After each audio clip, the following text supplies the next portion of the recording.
those people. That there are people that know a little bit, know some basics, then people that know a little bit more, people that are expert, people that think that they are expert. I think there is a variety of So you have wide range of quantum literacy. Exactly, perfectly defined. I think this is one, maybe it's not the biggest challenge, but is indeed in my specific job, where it's really training and educating people, is indeed a big challenge. In this episode, I'm talking with Fabio Scafirimuto, PhD in experimental and quantum optics from the ETH, an education and workforce lead for IBM Quantum for Middle East, Europe, and Africa. This is the We Are ETH podcast, and I'm Susan Kish, your host. So good morning, good afternoon, Fabio. Delighted to have you here. I have to tell you, every time I read about anything quantum, I feel like I'm in a foreign country learning a foreign language, right? You got qubits, you got 2 bits, you got gates, you got utilities and circuits, running circuses, 100 by 100 challenges, parametrics, spin chain modeling, and polaritronics. So can you just sort of give us a basics in quantum just to get us started, because it feels like it should frame these kinds of conversations? Of course, and first of all, thank you for having me. So quantum, it can be a little bit complicated at first, at the beginning, but then is indeed a very, very interesting topic. You say some of the keywords as well as some of the buzzwords. And these, I think, are the terms that can confuse a little bit in a first approach to the topic. Maybe the very first word that comes to our mind when we talk about quantum and quantum computing in particular, it's qubit. Qubit is really the building block of this quantum computers, and they represent the quantum. Thing? Is it a physical? Is a qubit a physical thing? It is a physical thing. Mm-hmm. It's first of all, of course, it's a concept. It was developed first in theory, but then it was also experimentally proven in different systems. And a qubit can be different type of things, but ultimately those things that implement a qubit, they have a very unique property. The one that they can create a quantum state. Of superposition. It's a term that I need to explain. Of quantum state of 0 and 1. So as in a classical bit, we have 0 and 1. In a quantum state, the main difference is that this 0 and 1 can coexist, can be at the same time with a certain probability. And this is what we... So let me make sure I get this right. In a normal bit, it's 0 or 1. In a quantum bit, it's 0 and 1. It's in addition. It could be 0 or 1, but it could also be 0 and 1, as he said. Oh, yeah. Okay, cool. And this is really opens as something simple as that, at least simple in of course in words, in explaining it. This opens lots of possibility when we work with those qubits. So this is I would say is probably the very fundamental building block. So a qubit, which already explains this coexistence of 0 and 1, is what we call superposition. It is a basic principle of quantum physics. And then the other very fundamental principle of quantum computing is and quantum physics in general is entanglement. Entanglement is this property of quantum systems, of being, this is a bit of a misuse of the word, but being influencing. So if we have two quantum systems that are entangled, these two quantum systems influence each other. It's a sort of correlation, and this property, it's the incredible things of this property is that it's not like a force that is depending on the distance of these two objects, for example, a gravitational force, but it's actually something more fundamental, and it's independent from the distance, and it's always the same at whichever distance these two quantum systems are put. So this is what we call entanglement. So these two basic properties are superposition and entanglement. This, I would say, are the first two building blocks of this construction, this castle that we call quantum computers. And this is true in the hardware as well as sort of in the concepts of the software that is built on it. What we do with the hardware is we're using a quantum system, these states, these qubits, and creating states of these qubits that are entangled. And once we do this experimentally, and this can be done with electronics, like more, let's say, classical or regular computers, but can also be done in photonics environments, so manipulating these qubits with lights and lasers, or in other quantum systems. So there are a variety of implementation. At IBM, we have chosen superconductive qubits, but it's one choice. There's a variety of experimental systems that can be used. And then once this building block has been created, what we want to do is manipulating this qubit. And the manipulation is done by using those ones that you call gate, that are actually called gates. And these gates can operate on single or two qubits and manipulate these qubits in a certain way. So I don't understand. I think of a gate as something that swings open and closed. Actually, that can be one type of gate. Okay. In a quantum computer, you have one gate that we call bit flip, for example, that this switch the state. Now, let's imagine that this is 0 and this is 1 in a quantum computer. Right. And my hand is sort of the qubit. Now, there are gates that, for example, do exactly this operation you mentioned. It's a switch. Let's call it a switch. And we call it bit flip, for example, but it acts in this way. But this is one option. Now, I don't know how many gates we have, but we have many gates. Gates that makes a qubit rotating of a certain angle, makes that create this flipping, gates that operates on two qubits and control the action on one qubit based or depending on the state of this other qubit. So there are a bunch of things that we can do with gates on qubits. It would seem that in your mandate focused on outreach and workforce and advocacy and community implicitly, you must have to explain this a lot. Yes, indeed. That's it's not my first time that I explain what a qubit and what a gate is.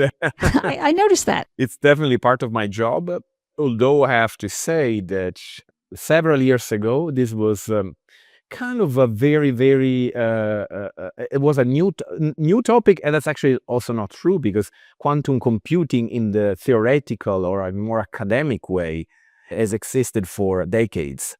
It came out from the academia, or the only being exclusively a focus of research institutions or universities, maybe a bit less than 10 years ago, when companies started to invest in these technology companies, of course, such as IBM.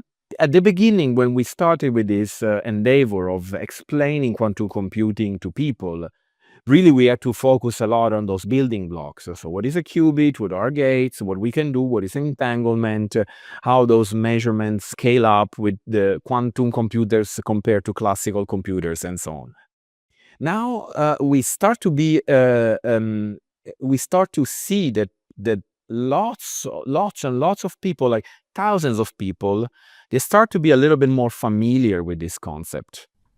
Not just researchers coming from the lab, but also some people at companies, or even in some parts of some government entities that maybe, of course, are more in direct contact with researchers. So there is a certain familiarity with those topics. Of course, this is still growing, but I have to say that we are now moving in not only talking about the very basic building blocks of this quantum computer, but really upskilling people to use these quantum computers. Are you, in your advocacy role, seeing a lot of push towards regulation? Not yet. I mean, do we understand it enough to start regulating it? Exactly. So I think I was going there. I think often happens in a technology field that first the technology is developed, and then once it's spread enough, then the policymaker starts to intervene and regulate the technology. Um, I think we are definitely not there yet, although I think also policymakers are interested in the technology. We have seen that there are events really gathering, on one hand, people that develop the technology, and also people that there are, let's say, the policymakers or the politicians, the diplomats. So I think there are also movements in this direction, but it's a little bit too early to talk about policy in quantum computing. So what do you see as the biggest challenge when you're leading this kind of outreach and community development and workforce development? What's the hardest thing you have to do? I think the biggest challenge is really being ready to adapt to a large variety of audience. I mentioned a little bit on this topic, but expanding on what I already said, we see people that are completely like a blank page. They a blank page. They don't know anything about quantum computing. So you need to be able to speak with those people. That there are people that know a little bit, know some basics, then people that know a little bit more, people that are expert, people that think that they are expert. I think there is a variety of. So you have wide range of quantum literacy. Exactly, perfectly defined. I think this is one, maybe it's not the biggest challenge, but is indeed in my specific job, where it's really training and educating people, is indeed a big challenge. And often what you have in the audience is a mix. Maybe not completely from 0 to hero or from 0 to 100, but you have a good mix in your audience. And ultimately, as an educator, what you want to do is engaging the people. You want them to learn. But when you prepare the material that you're teaching, you need to have an audience in mind, a target audience. Now, if this is too different, because there are a large variety of people in the audience, it's extremely hard, it's extremely challenging to find something that is engaging for everybody in the audience. So I find this aspect indeed a challenge in my job specifically. Well, they do often say that teaching and explaining about something is the ultimate test of your understanding of the topic, right? The ability to make it easy. So let's say you are a really smart physics aspirant, somebody who wants to pursue physics, and you're sort of intrigued in this quantum thing, and you've read your magazines and articles and blogs. Is this a place where, let's say, young people looking at their career going forward in science and physics should be pursuing? And what advice would you give them? Where should they go study? What kind of topics? What kind of questions? So that's also a great question, because it's so part of my role. It's workforce development. So actually, my ultimate goal after teaching people is also that people get into this field, possibly find a job, and so indeed my suggestion. So you have to go ignite their passion, huh? Exactly. Not only upskilling and train them, but also ignite their passion. So I would say yes, indeed, it's definitely a topic already now, not just in few years, where people can find a job, can start their career, and I'm sure that this career will grow in the next years, because this is all the projections are quite optimistic for the quantum computing industry, and the market we all hope is going to look very bright for people that are in the field at the moment, that it will jump in this field soon enough. So I would say yes. Obviously, we are still in a very early phase of the industry. So there are not too many job opportunities. There are not too many companies and research institutes really focusing on quantum computing, but there are quite a few. there are a few opportunities in all geographies, I would say. Of course, not maybe equally spread, but people can find job in many countries in quantum computing. And so where to study? I mean, indeed, since we are at the ETH podcast, I can only recommend to study at ETH because it's indeed by far one of the top universities, not only in Europe, not only Switzerland, but worldwide. So ETH is a great place where to start. A lot of people that work with me in quantum computing come directly from ETH and have studied quantum computing or quantum information theory at ETH. I also know a lot of people coming from EPFL, also really extremely good and talented people. But going beyond, and in Switzerland, there are also many other good universities and institutions. But I think there are many other out there, of course. We have excellence, obviously, in the US, in the UK, in Germany, and it's spreading. So it must be in China. In China as well, of course, in Japan, and groups in South Africa, just to mention also other parts of the world. So there are many opportunities. What I've seen is also that the number of quantum computing courses at universities or quantum master programs, quantum computing master programs is growing. So that is a clear response for a demanding industry that is upcoming. And the sort of the education system in many countries is adapting, and adapting means creating new courses, new programs into quantum computing or quantum technologies that can prepare students for their next steps into this field. So let's talk about your journey, right? You studied at the University of Palermo, then you did a master's in physics at the University of Trieste. And then did you get hired by IBM and then do a physics PhD at ETH, or how did your progression go?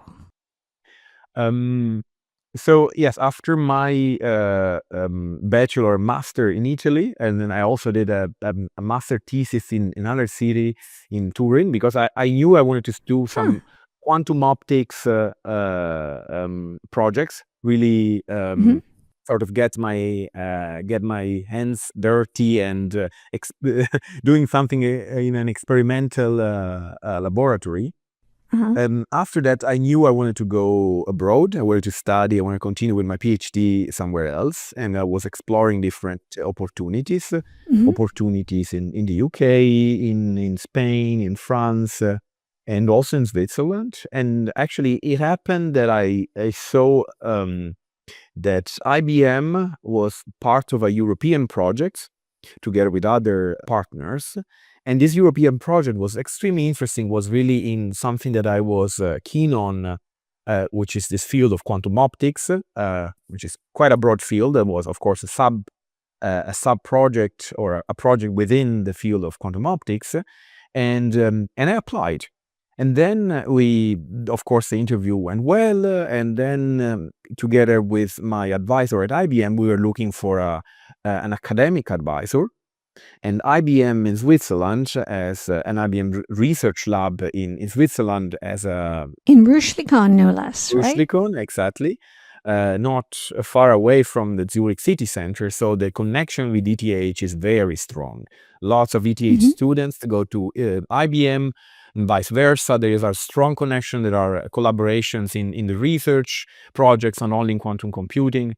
So it was natural for us and for my team, for my advisor to check, to look for an advisor at ETH. And this is how I ended up in the physics department, because my topic was very, very close to what some people in the physics department were doing. And this is how we created this collaboration. And I was part of this European network, of this European project. And this is where all started.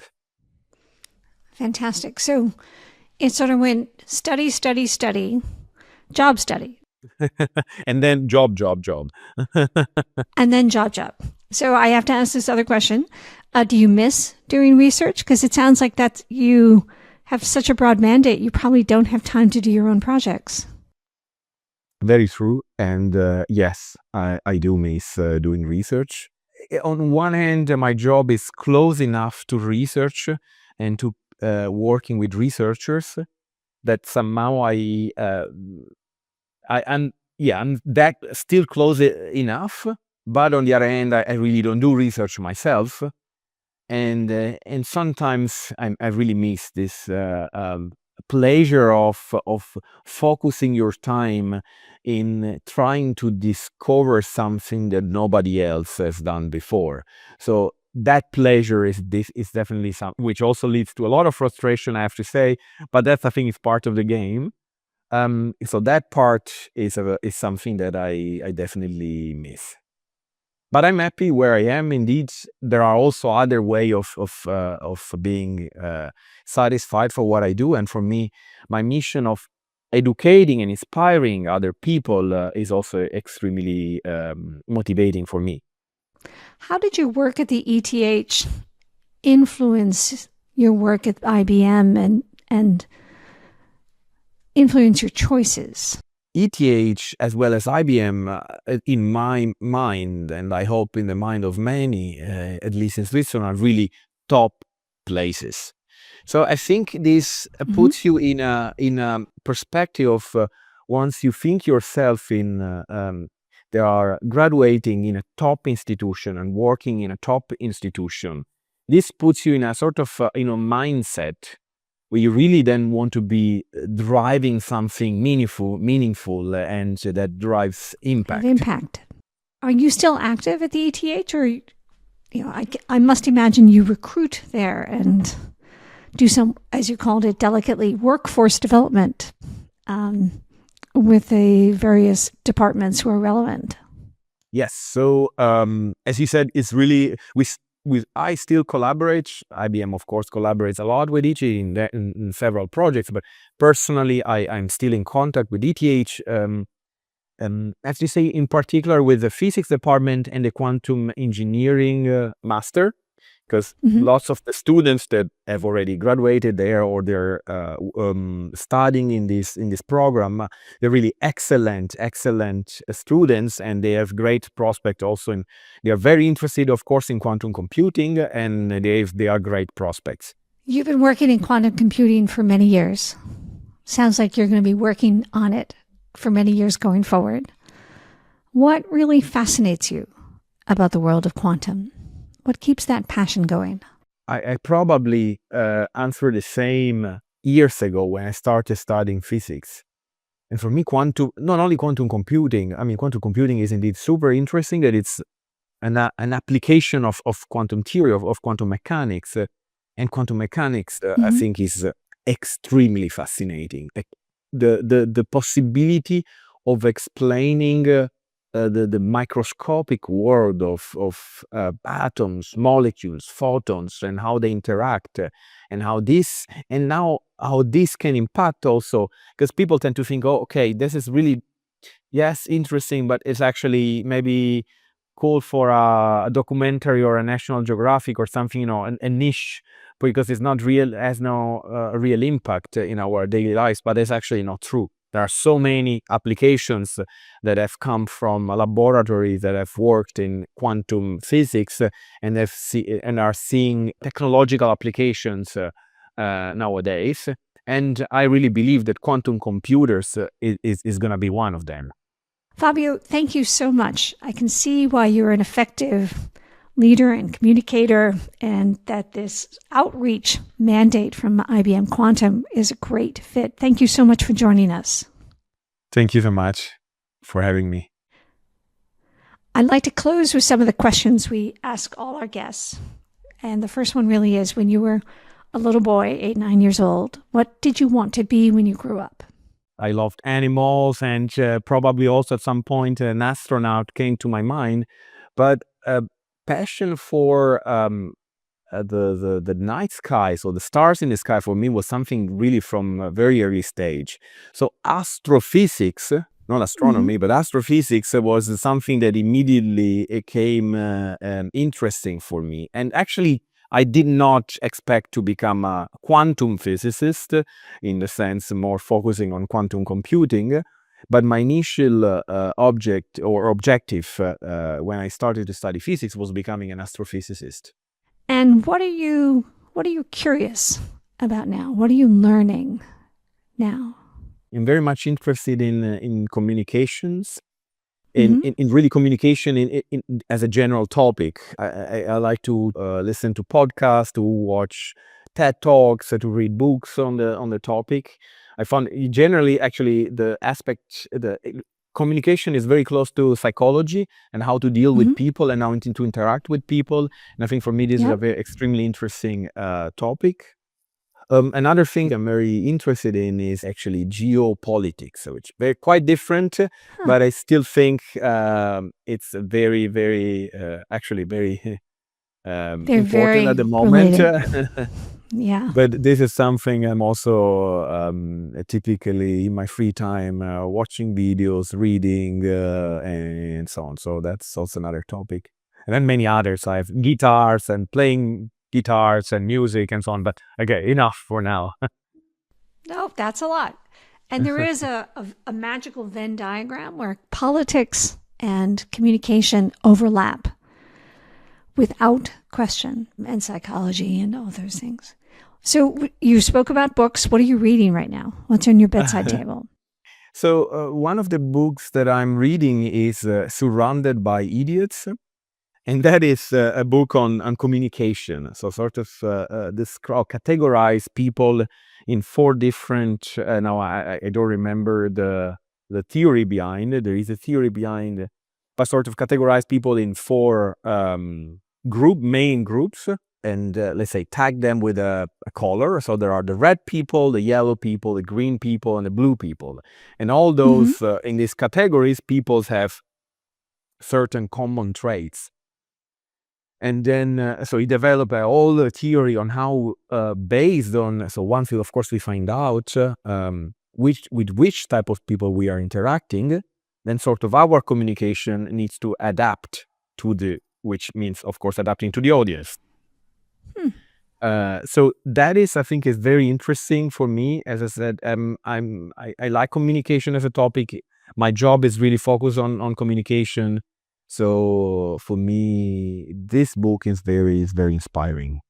And then finally, what is your favorite place in Zurich? Where is it you'd like to go? It can be at the ETH, it can be in the town in general. Where do you like to hang out in Zurich? I come from Palermo. I come from an island. So for me, the presence of the sea was a given, was always there. Being able to look at the horizon. And of course, in Switzerland, you can't do that. But I have to say, having this beautiful lake with a mountain at the very end, and you see this sort of frame the lake in this super beautiful landscape, that for me was very important. So let's say walks around the lake that are a very nice thing to do. And every time that somebody visits me in Zurich, it's definitely something I won't miss. Fabulous. Fabio, thank you so much. That was a great conversation, and thank you for explaining the complicated and fascinating world of quantum and where it's going. Thank you, Susan, and thank you, everyone.